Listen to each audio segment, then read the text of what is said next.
Hello students, आज का topic है ओरिजिन ऑफ क्वांटम थ्योरी। जब क्लासिकल मैकेनिक्स बहुत चीज़ों को एक्सप्लेन नहीं कर पाया था, जैसे ब्लैक बॉडी रेडिएशन स्पेक्ट्रा का या एटम के स्टेबिलिटी का या बहुत सारे फिनोमेना था रमन स्पेक्ट्रा का, तो उसके बाद क्वांटम मैकेनिक्स का स्टार्ट वहीं से ओरिजिन होता है। क्वांटम मैकेनिक्स एक थ्योरेटिकल फ्रेमवर्क देता है, जो यहाँ पे एक्यूरेट के साथ देता है, ज़्यादा रीजनेबल एक्यूरेसी के साथ। और ये मैटर जो था इसको माइक्रोस्कोपिक लेवल के बारे में बताता है, जो बिहेवियर था रेडिएशंस का। ये जो क्वांटम थ्योरी जब से आया तब से इसने पुराना जो ओल्ड कॉन्सेप्ट था उसको पूरा को चेंज कर दिया। एक तरह से ये रिवॉल्यूशन था क्वांटम थ्योरी। ये यूनिवर्स जो है कंसिस्ट करता है टू टाइप ऑफ एंटिटी।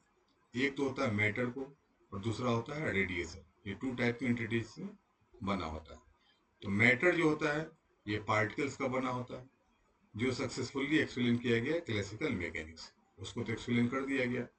जबकि इलेक्ट्रोमैग्नेटिक थ्योरी दिखाया कि जितना भी रेडिएशन है, ऑल रेडिएशन वह सभी इलेक्ट्रोमैग्नेटिक वेव, यहाँ तक कि लाइट भी, जितने भी रेडिएशन है वह इलेक्ट्रोमैग्नेटिक वेव्स हैं। अब 19th सेंचुरी के एंड में सारे साइंटिस्ट ये मान चुके थे कि सब जितना भी नेचर्स का लॉ ऑलमोस्ट वह जो फंडामेंटल लॉ है वह डिस्कवर्ड हो चुका है। अब और भी काम बाकी नहीं है, फिजिक्स में सारा काम ओवर हो चुका है।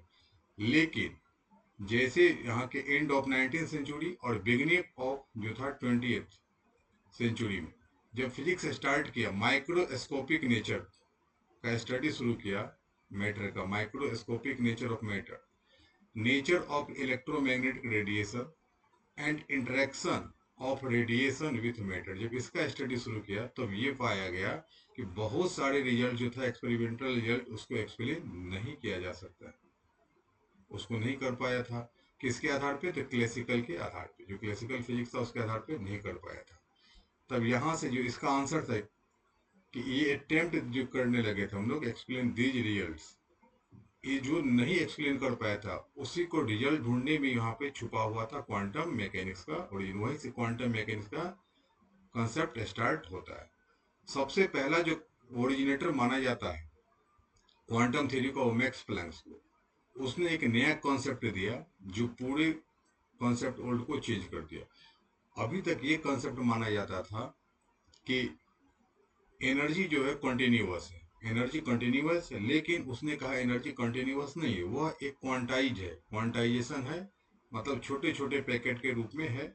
उसने क्वांटाइज के फॉर्म में दिया, जैसे किसी के पास energy 1 hν 2 hν 3 hν packet के फॉर्म में होता है। और उसी के आधार पर उसने एक्सप्लेन किया था, जब हीटेड ब्लैक बॉडी रेडिएशन था उसको इसने एक्सप्लेन कर दिया था। जैसे इसने कॉन्सेप्ट दिया कि क्वांटाइज है या एनर्जी का पैकेट के फॉर्म में, जस्ट लाइक सपोज की जो पार्टिकल के फॉर्म में उसने कॉन्सेप्ट दिया, तो उसके बाद आइंस्टीन फोटो इलेक्ट्रिक इफेक्ट को एक्सप्लेन कर दिया, जो अभी तक नहीं हो पा रहा था पहले क्लासिकल के बेस पे।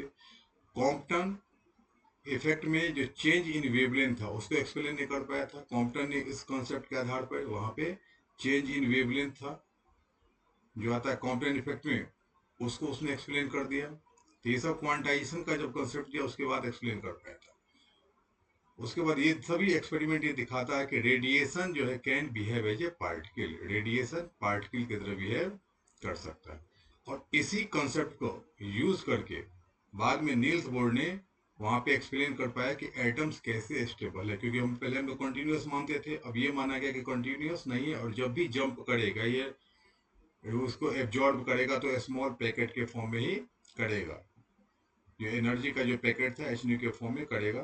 तो उसके आधार पे उसने जो एटम का स्टेबिलिटी था उसको एक्सप्लेन कर दिया गया। और उसी के आधार पे बाद में हाइड्रोजन एटम का जो स्पेक्ट्रम, जो क्लासिकल के आधार पे अभी तक नहीं हो पा रहा था, उसको भी एक्सप्लेन कर दिया गया।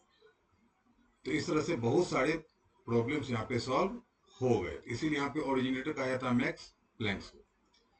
उसके बाद में डी ब्रॉगली ने एक नया कॉन्सेप्ट दिया कि जिस तरह से रेडिएशन के पास डुअल नेचर है, एक तो वेव का हो गया और दूसरा पार्टिकल का हो गया, ठीक उसी तरह से मैटर के पास भी या मैटर पार्टिकल के पास भी डुअल नेचर होता है। डुअल नेचर मतलब एक तो पार्टिकल का नेचर और मेटेरियल पार्टिकल के पास भी वेव का नेचर होता है, ये डी ब्रोगली ने दिया था। और ये वेव नेचर जो होता है, वेव नेचर पार्टिकल मतलब कोई इलेक्ट्रॉन हो गया, प्रोटॉन हो गया, कोई भी, तो कोई मेटेरियल पार्टिकल के पास वेव नेचर होता है, इसको सबसे पहले यहाँ पे डेविसन जर्मन ने वो वेरीफाइड किया था, फिर बाद में जेबी थॉमसन ने किया था। मेटेरियल पार्टिकल मतलब उसने इलेक्ट्रॉन के आधार पर डेविसन जर्मन ने किया था, और उसने देखा था कि वहां पे वेव्स नेचर्स होते हैं। फिर बाद में श्रोडिंगर ने इस मैटर वेव, जो मेटेरियलिस्टिक जो पार्टिकल्स होता है उसके साथ जो वेव होता है जब मोशन में होता है, तो उसके मैटर वेव के मोशन का भी एक इक्वेशन निकाला, उसने गिरा दिया, जो होता है टाइम डिपेंडेंट और टाइम इंडिपेंडेंट, टू टाइप्स होते हैं। इस तरह से एक वेव मैकेनिक्स का फॉर्मुलेशन हुआ, तो वेव मैकेनिक्स हो गया। तो एक और भी फॉर्म है क्वांटम मैकेनिक्स का, जिसको हम लोग कहते हैं मैट्रिक्स मैकेनिक्स। लेकिन वेव मैकेनिक्स जो है वो बहुत ही आसान होता है, ये वेव मैकेनिक्स बहुत ही आसान होता है समझने में, इसीलिए हम लोग हमेशा स्टार्ट करते हैं यहाँ पे वेव मैकेनिक्स का करते हैं।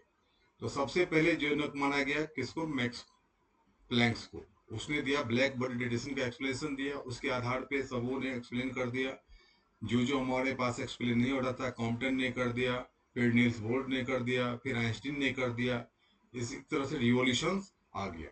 तो और बाद में श्रोडिंगर्स ने इसको एक्सप्लेन दिया, तो यहाँ पे क्वांटम मैकेनिक्स हो गया। इस तरह से हम लोग देख सकते हैं ये कि टू टाइप मतलब दो स्टेज में इसका एक्सप्लेन होता है। पहला स्टेज जो था इसमें था ये फर्स्ट स्टेज कि जिसमें मैक्स प्लांक ने अपना दिया था, पहले स्टेज में मैक्स प्लांक दिया था कि जिसमें एनर्जी का पैकेट होता है जिसको क्वांटा ऑफ एनर्जी कहते हैं, जिसको एच न्यू कर दिया। डिस्क्रीट पैकेट मतलब छोटे छोटे पैकेट के फॉर्म में था। तो सबसे पहला स्टेज यहीं पे था मैक्स प्लांक, जिसको हम लोग ओरिजिनेटर भी कहा जाता है। उसके बाद जब सेकंड स्टेज में आया तो टू आ गया, एक तो वेव मैकेनिक्स आ गया, वेव मैकेनिक्स जिसमें यहाँ पे श्रोडिंगर ने इक्वेशन बनाया था वेव मैकेनिक्स का, और बाद में एक अनदर है मैट्रिक्स मैकेनिक्स का, जिसको आइजनबर्ग ने इंट्रोड्यूस किया था। तो यहाँ पे टू स्टेज में हो गया था, पहला स्टेज था मैक्स प्लैंक का, सेकंड स्टेज में आ गया टू टाइप्स का था, टू पॉइंट ऑफ व्यू के साथ, एक तो वेव मैकेनिक्स का और दूसरा आ गया था ये मैट्रिक्स मैकेनिक्स। उसके बाद जैसे हम लोगों ने यहाँ पे क्वांटम मैकेनिक्स का कॉन्सेप्ट आ गया, तो बहुत सारे जो प्रॉब्लम्स था एटॉमिक फिजिक्स का उसको सॉल्व कर लिया गया।